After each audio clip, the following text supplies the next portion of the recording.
¿cómo están? Mariana Corradini. Buenas noches, Pablo Navarro. Un gusto. Lunes ya comenzamos diciembre. Uy, qué rápido que pasa el año. Comenzamos diciembre y abordamos el tema que, otra de las tantas reformas que se están trabajando a partir de la agenda. Planteos sí, la agenda que pretende instalar el Gobierno Nacional, de distintos tipos de reformas, algunas de ellas incluso ya hemos tratado en este programa, otras más adelante también seguiremos dialogando. Bueno, hoy vamos a abordar la reforma penal. Para ello, en el primer bloque, invitamos a la fiscal Silvia Maldonado, a quien saludamos. Gracias, Silvia, por estar en Periodistas. Gracias a ustedes. ¿Cuáles vos considerás que serían las necesidades para pensar una reforma? ¿Cuáles serían los criterios para pensar una reforma penal? Bueno, a ver, como ustedes bien adelantaron al comienzo del programa, han presentado un proyecto del lado del Gobierno Nacional, ¿no?, que ha ingresado al Congreso para su tratamiento. En torno a esto, bueno, claramente el Congreso es el órgano natural que debe tratar estas temáticas. Debemos recordar, por más que sea algo obvio, que es el Congreso justamente quien debe sancionar las leyes y el Poder Ejecutivo, el Poder Judicial, sí, es quien aplica la norma a los casos concretos. En torno a esto debo decir que el Código Penal ya ha venido en los últimos años recibiendo algunas reformas, porque sin ningún lugar a dudas que nuestros códigos de fondo deben acompañar la realidad que, bueno, se nos presenta cotidianamente. Y en función de eso, bueno, nuestro código justamente ha sufrido o ha recibido algunas modificaciones en torno a todo lo que tiene que ver, por ejemplo, con los delitos informáticos o en los delitos de instancia privada, en la accidentología vial, bueno, últimamente con la cuestión de la reincidencia. Es decir, que el Código se ha ido ayornando en torno a lo que la sociedad reclama continuamente. Con lo cual es mentira decir, no, estamos con un código de hace 100 años. Exactamente. Bueno, originalmente pudo haber tenido su génesis hace 100 años, pero hubo mucho después, ¿no? Sí, sí, tal cual. Este código tal vez sea uno de los que más reformas ha recibido, pero no solamente el código, sino que hay un montón de leyes complementarias a nuestro Código Penal y que, bueno, que son las que hoy por hoy están vigentes y que se aplican en los hechos concretos. Con relación a algunos de los que presentan o defienden esta postura de necesidad de reforma, de unificar 920 artículos, creo, este Código Penal, plantean como más severidad, más punitividad. ¿Eso también es progresar o es como atrasar, pensar un código penal muy punitivista, muy severo, con mayor cantidad de tiempo de permanencia, digamos, por ejemplo, en penitenciarías? ¿Cómo se lee eso también? Bueno, a ver, yo creo que siempre, pensar que solo el dictado de una norma va a solucionar un problema de seguridad o de estos planteos que la sociedad está reclamando, está manifestando, no es lógico, digamos, sin ninguna duda que toda norma que se sanciona debe ir acompañada de una estructura que acompañe estos cambios que se pretenden plantear. Entonces, esto que evidentemente será tratado por el Congreso en cuanto a la mayor punitividad, bueno, debemos después también pensar qué va a pasar, dónde vamos a colocar a estas personas si pensamos en mayores condenas. Hoy por hoy las condenas están previstas, es decir, hay ya artículos del Código Penal que se han modificado, se han visto incrementadas las condenas y no vemos que eso, por el contrario, necesariamente incida en desalentar algunos hechos delictivos, por ejemplo, que se cometen. Una pregunta que por allí tendría que haber hecho antes que la que hizo Paula. Tenemos, en términos de derecho comparativo con otros países del mundo, tenemos un código obsoleto o livianito en materia de penas. Digo, ¿cómo podríamos leerlo en términos de comparación con otros códigos? No, yo no siento que sea un código livianito, para nada. Incluso diría que comparativamente con las provincias, la provincia de Córdoba siempre se ha caracterizado por ser una provincia dura en cuanto a las condenas que se imponen concretamente en los hechos que, bueno, llevamos adelante cada uno de nosotros. Con lo cual no considero que nuestro código sea un código liviano, para nada. tampoco un código desactualizado en términos de los nuevos delitos. Vos recién mencionabas que incluso los ciberdelitos, no sé, está exactamente, sí, mencionado de esa forma, ya tienen cabida. Sí, totalmente, totalmente. Ya todo esto ha ido siendo incorporado, incluso ya hay varias sentencias. Hay jurisprudencia. Exactamente, hay jurisprudencia. Muchas veces comienza con la jurisprudencia, justamente estos por ahí delitos nuevos que van surgiendo, comienzan por allí con la jurisprudencia regulándose y finalmente se termina como plasmando en una norma concretamente. ¿Por qué es el que la justicia, o se genera, más que la justicia, por qué se genera esta falsa idea que mencionabas recién al pasar, y estaría bueno que lo podamos conversar, que leyes más severas nos van a aportar una mejor justicia? ¿Por qué se genera este mito, esta mentira? ¿Y por qué se genera? No sé decir por qué se genera, pero sí debo decir que no es una realidad, digamos, que el hecho de imponer condenas más duras no necesariamente va a acabar con la inseguridad o con la delincuencia. Además, porque debemos tener en cuenta que siempre cuando se establecen condenas para los distintos hechos delictivos, no se establece una condena determinada única, siempre hay un marco, ¿no?, dentro de un mínimo y dentro de un máximo que se prevé como escala penal, y dentro de eso, bueno, luego el juez, al momento de fallar, de condenar, fija el monto, teniendo en cuenta un montón de circunstancias que rodean al caso concreto puntualmente. Además del hecho cometido, se consideran otras circunstancias dentro de esa ponderación que el juez hace al momento de aplicar la condena.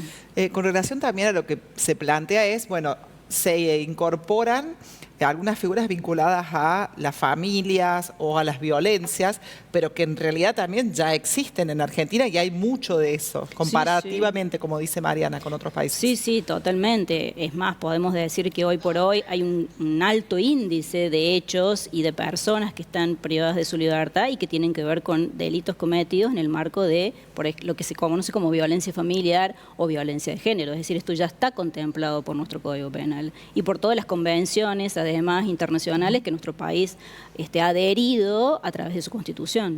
O sea, digamos, no te quiero poner en el lugar de decir si hace falta o no una reforma, pero de ser necesario, como volviendo a la primera pregunta, de ser necesario algunos cambios, ¿por dónde deberían darse?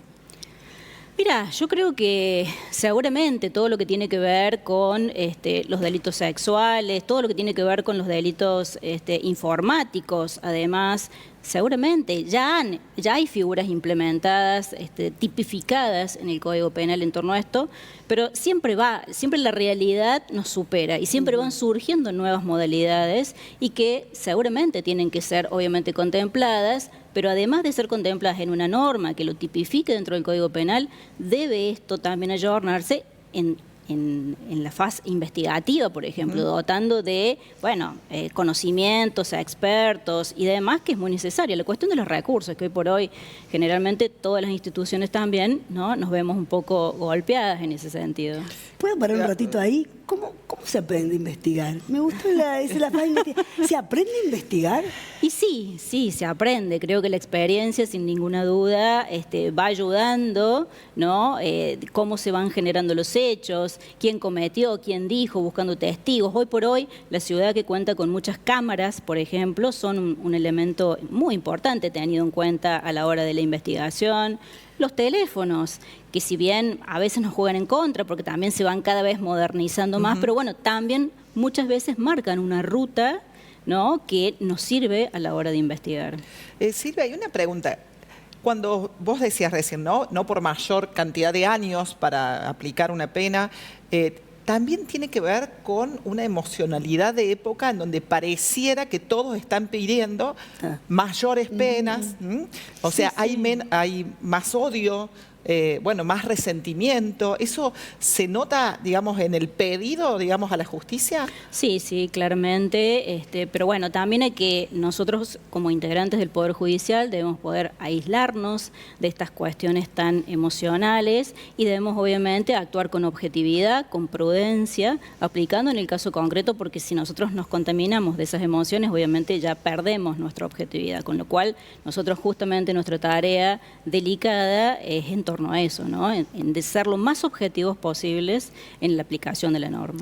Igual supongo que a usted no debe escapar que están, para buena parte de la sociedad, en el ojo de la tormenta, ¿no? Sí, claramente, y obviamente que no es que desoímos ese reclamo, no, al contrario, justamente el Poder Judicial también ha ido haciendo cambios en función de esa escucha, de la justicia más cerca, intentando que los procesos se aceleren, pero vuelvo un poco a lo mismo y que tiene que ver también con la necesidad de los recursos, de la que todas las instituciones estamos también reclamando. El Poder Judicial no escapa a ello, y también en este sentido debo decir que la complejidad, por ejemplo, de hace 10 o 15 años atrás o 20, no es la que hoy se presenta, y por ejemplo la cantidad a lo mejor de personal que debe dar respuesta hoy es la misma, tal vez de la misma planta que existía hace 15 años atrás. Entonces indudablemente, bueno, todo esto suma y contribuye también en el esclarecimiento de la mayor cantidad de hechos o no, pero obviamente que el Poder Judicial está atento a esto, busca acelerar los procesos, la cuestión de la oralidad en el proceso, que sin ninguna duda también ayuda y acelera estos procesos y que ya están en funcionamiento. Se nos termina el programa. Sí, pensamos en un desafío. Claro, digamos. pensemos en un desafío. En un desafío. ¿Para la justicia o para vos en particular, como vos quieras tomarlo? Bueno, el desafío siempre para nosotros va a ser poder dar cada vez mayor respuesta a los reclamos que se nos plantean. Siempre ese es nuestro mayor desafío, ¿no? En poder dar batalla contra aquella enorme cantidad de causas que se nos presentan diariamente y que son muchas. Pero que bueno, siempre lo intentamos y nunca bajaremos los brazos para eso. ¿Se siente y se repercute de alguna forma, y con esto sí cerramos, la complejidad social reinante, sobre todo en los últimos 2 años, año y medio? Sí, sí, claro que se siente, por supuesto, y esto se ve reflejado en la cantidad de causas, en la cantidad y en el tipo de delitos también que se cometen, que obviamente no escapan en lo absoluto a la realidad social y están atravesados por la cuestión del consumo, bueno, por la realidad social que la vivimos todos. Silvia, Gracias, un Silvia. placer como siempre contar Gracias, con tus decimos que sí. aportes. Gracias a ustedes. Vamos a una breve pausa. En el segundo bloque vamos a compartir también esta mirada acerca de la reforma, un nuevo Código Penal, con la legisladora Karina Bruno. Ya volvemos.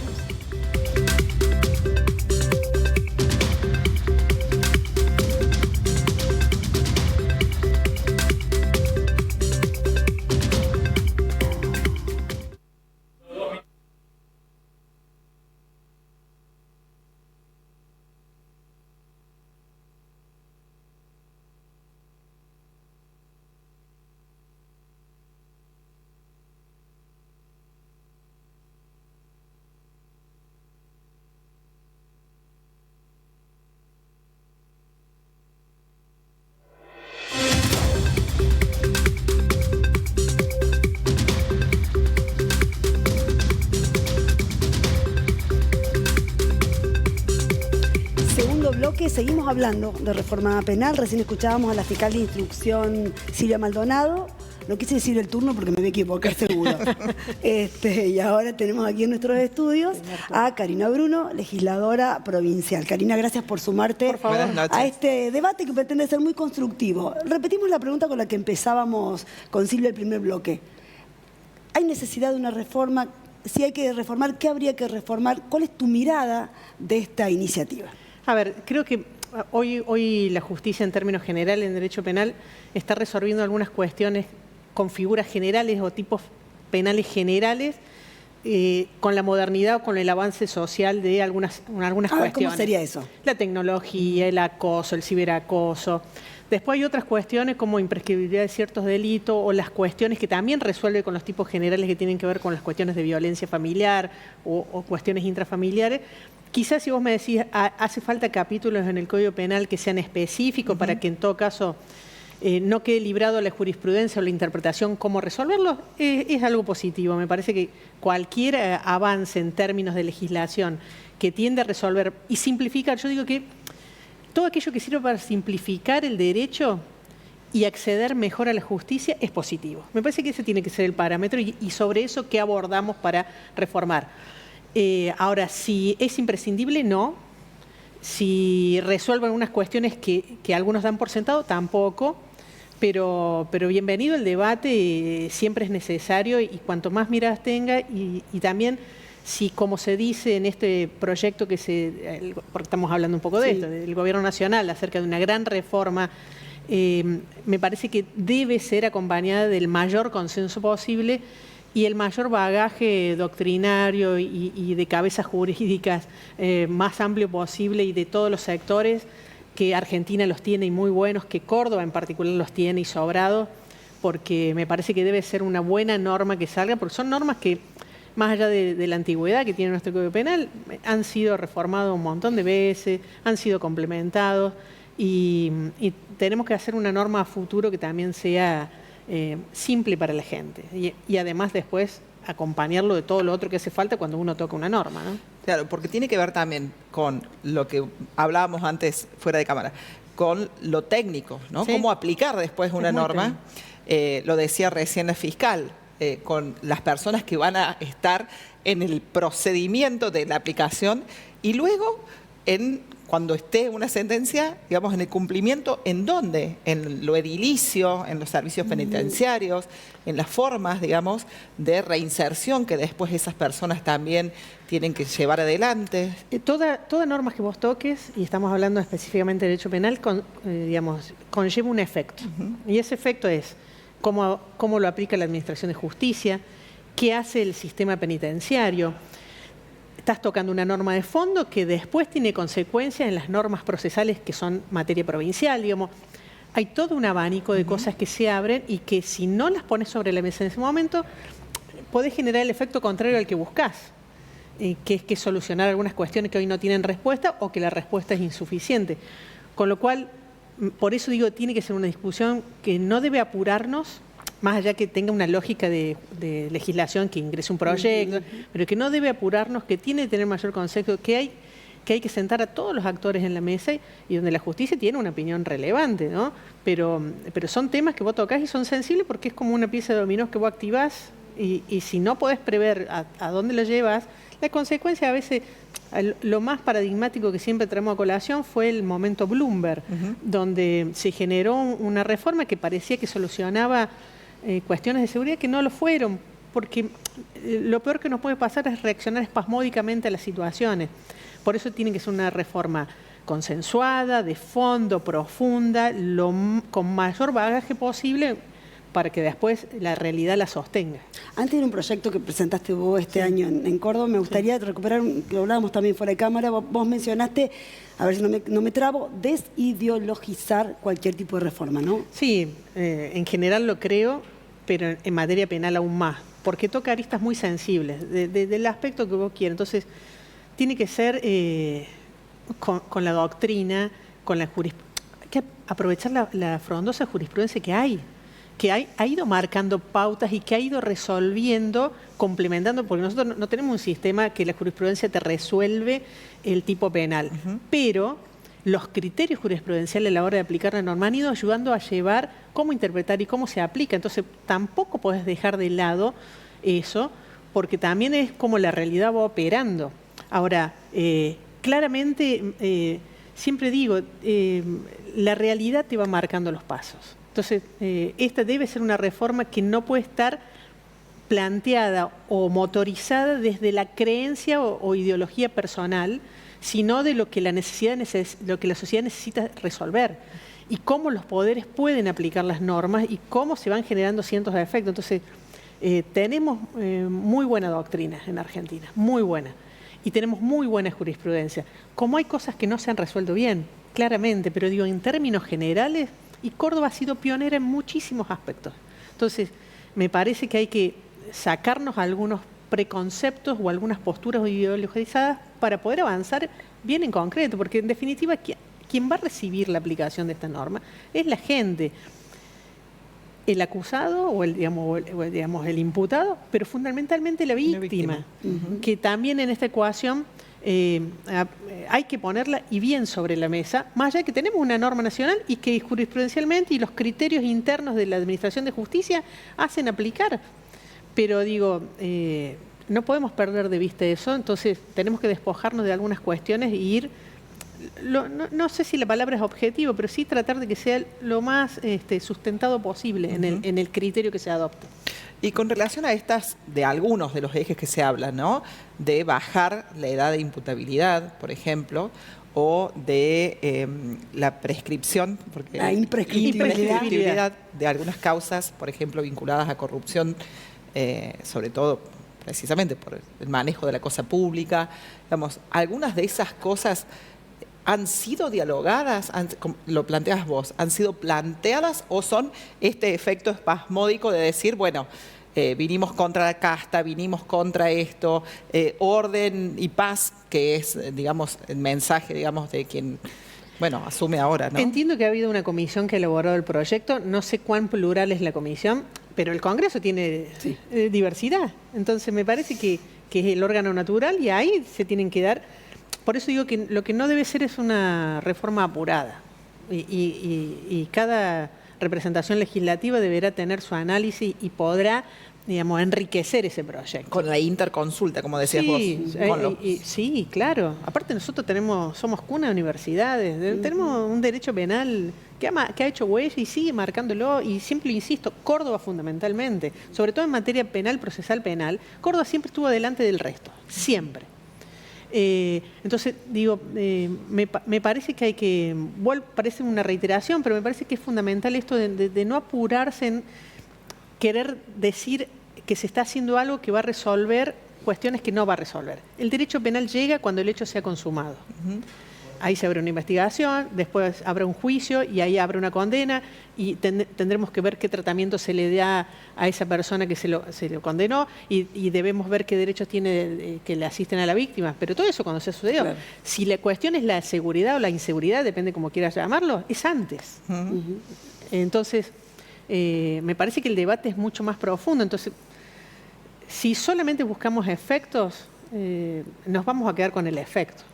Y me parece que estamos ante una gran oportunidad si hay una decisión de discutir estos temas, que por ahí a veces la coyuntura te va llevando a otro lado, pero me parece que es bienvenido el debate, pero que no sea solamente para títulos. Karina, vos este año que termina presentaste un proyecto vinculado con la prisión preventiva, ¿no? Sí. Bueno, ¿en qué situación está? Contanos el proyecto. Está en tratamiento legislativo. ¿De qué va? Es simple, vamos a decir. Nosotros...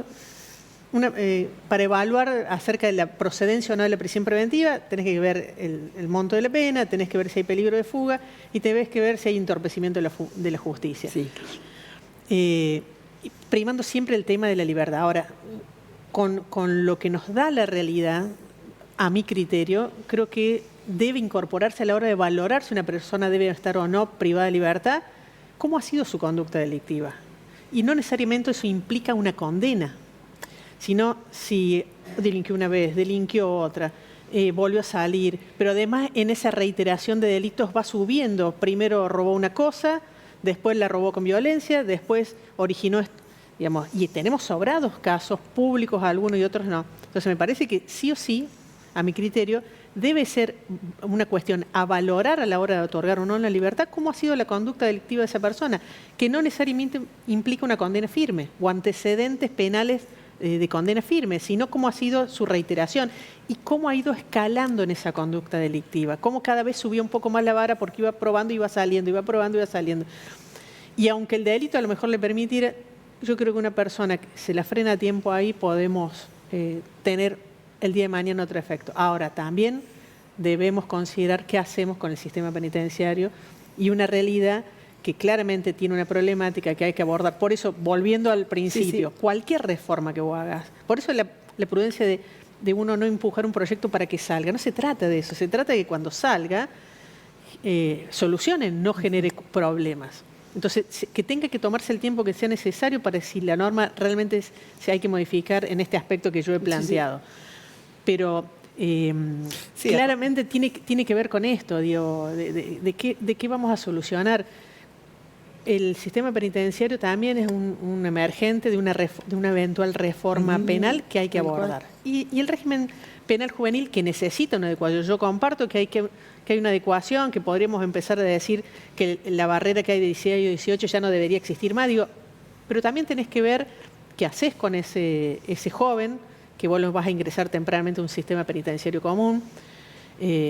y digo, no es que digo que no hay que hacerlo, digo, ¿cómo lo hacemos? Y tenemos la suficiente capacidad, digamos, de estructura, de infraestructura para contener.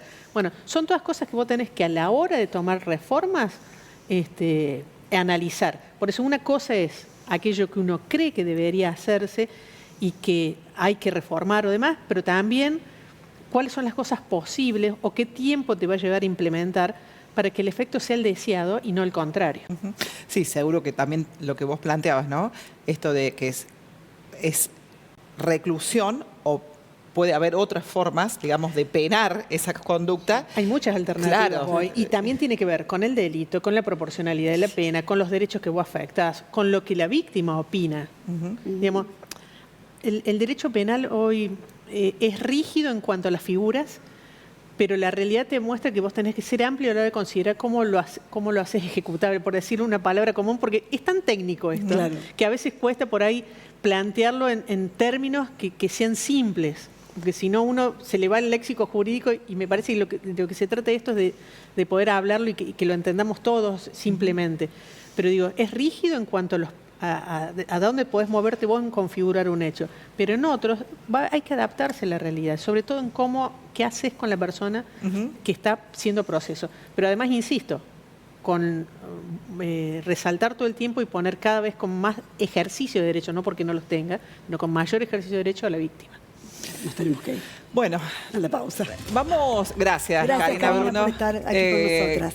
Pausa, nos están indicando desde control, luego recuperamos algunos de los conceptos que pasaron hoy por periodistas y nos despedimos. Nos tenemos que ir. Así es. Ya Ya volvemos. volvemos.